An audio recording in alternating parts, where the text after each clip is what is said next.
Nah, teman-teman, dalam melakukan identifikasi senyawa metabolit sekunder golongan terpenoid, kita menggunakan beberapa alat dan bahan.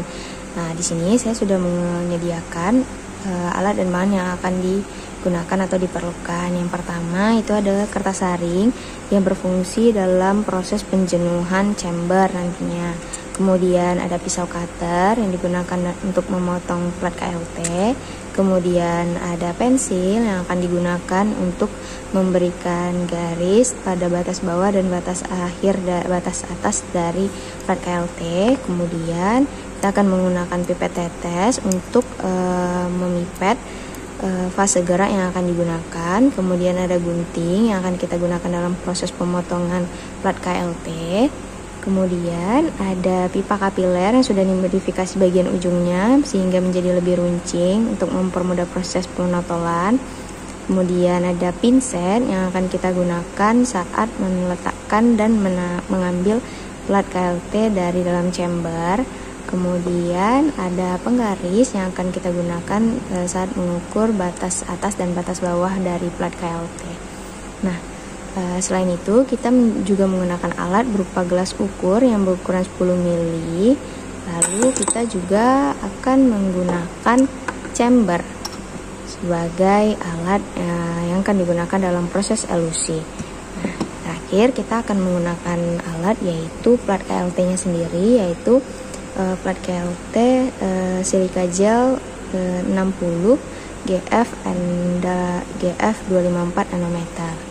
Nah, untuk bahan yang akan digunakan di sini saya akan menggunakan eluat pada fraksi gabungan 2 pada penelitian saya, yaitu isolasi dari fraksi N-heksana buah kelapa sawit.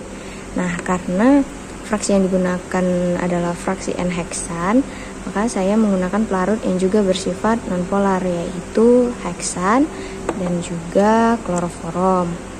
Nah, selanjutnya untuk reaksi semprot atau reaksi untuk identifikasi terpenoidnya saya menggunakan anisaldehid. Nah, berikut alat dan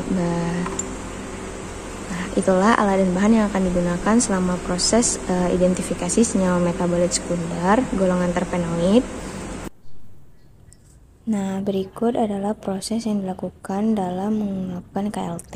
Yang pertama, dilakukan pemotongan pada plat KLT dengan ukuran 1,2 cm dan 5 cm.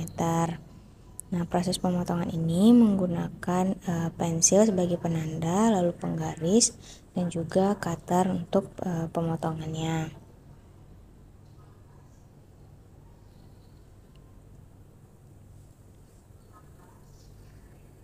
Kemudian plat akan ditekuk ke atas dan ke bawah untuk mempermudah proses pemotongan tersebut, sehingga pemisahannya dapat dilakukan dengan baik. Kemudian pinggir-pinggir dari plat KLT tersebut akan digunting menggunakan gunting untuk memastikan bahwa pinggir kanan, kiri, atas, dan bawah dari plat tersebut itu rata atau datar, sehingga akan memaksimalkan atau mengoptimalkan proses KLT atau elusi.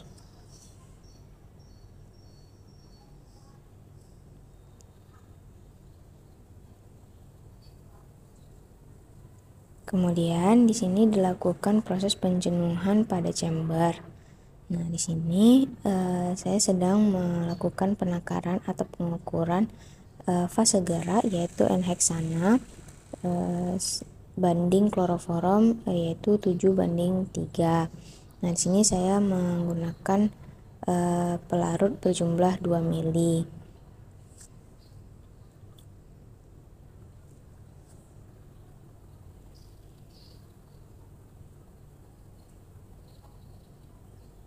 Nah, dalam proses pemipetan pelarut atau fase gerak tersebut, maka dilakukan pemipetan dengan pipet yang berbeda untuk heksan dan juga kloroforum.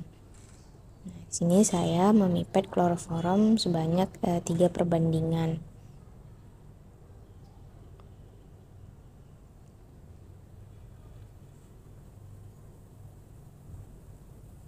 Kemudian pelarut tersebut atau fase gerak tersebut dihomogenkan dengan cara diaduk-aduk atau diguncang-guncang, kemudian dimasukkan ke dalam chamber.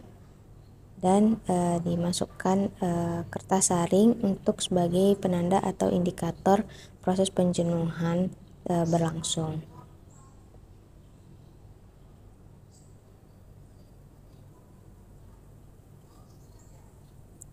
Selanjutnya di sini saya akan menyiapkan sampel, yaitu fraksi 2 dari fraksi N-heksana hasil isolasi saya.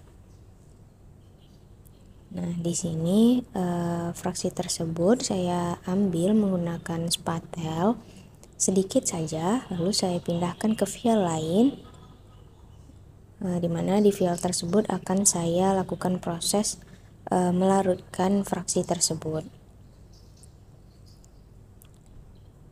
Nah, fraksi ini akan saya larutkan menggunakan N-heksana dengan cara diaduk-aduk dengan spatel lalu diguncang.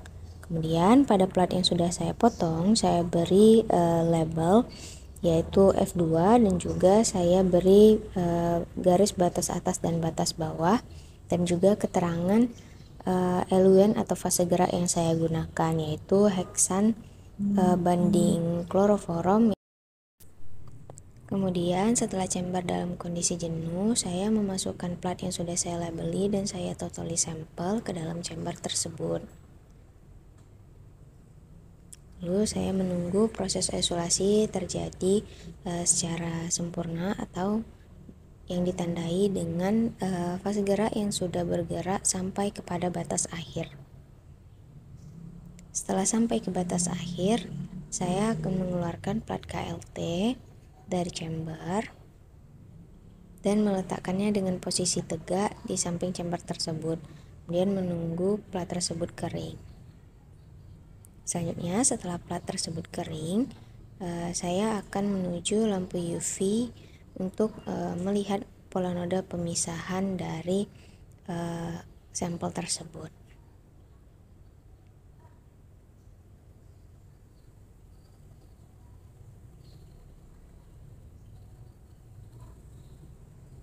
Nah, pada lampu UV, panjang gelombang yang digunakan adalah 254 nanometer, di mana pada panjang gelombang tersebut, noda pada plat tersebut terlihat.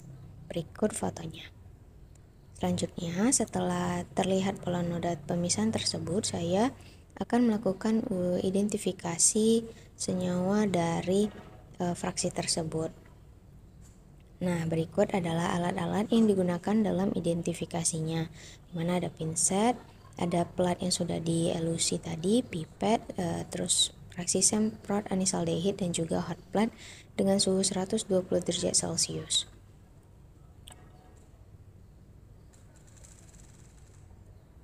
Nah, dalam proses pemanasan plat tersebut akan dilakukan selama 3-5 menit. Nah, di sini saya akan mengambil plat yang sudah dielusi tadi, kemudian memberikan atau meneteskan. Di sini saya meneteskan anisaldehid sulfat, kemudian saya ratakan dari batas bawah sampai batas akhir dari plat tersebut. Kemudian saya ratakan.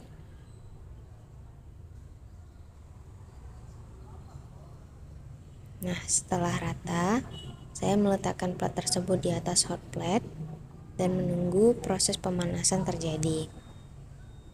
Nah, selama proses pemanasan, maka akan terbentuk warna coklat kemerahan yang intens. Hasil tersebut menyatakan positif terpenuhi.